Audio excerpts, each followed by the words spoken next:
गलतियों को भी माफ कर देते हैं। तुम एक बार राम का नाम ले लो तो भव से पार हो जाओगे। तो जो कुटिल बुद्धि का व्यक्ति होता है उसको आप कितनी भी ज्ञान की बातें समझा लो लेकिन उसे ज्ञान की बातें नहीं समझ आती।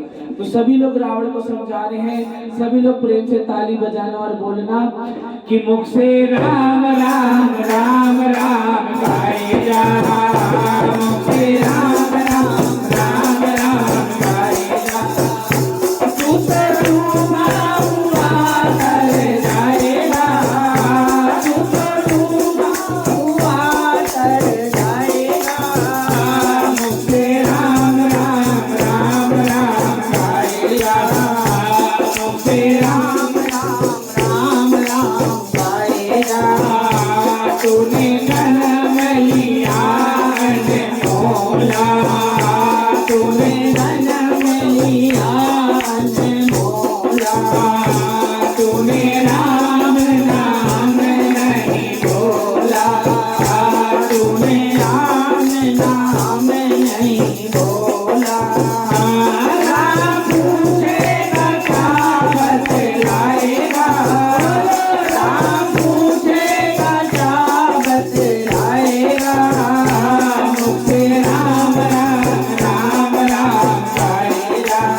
Yeah.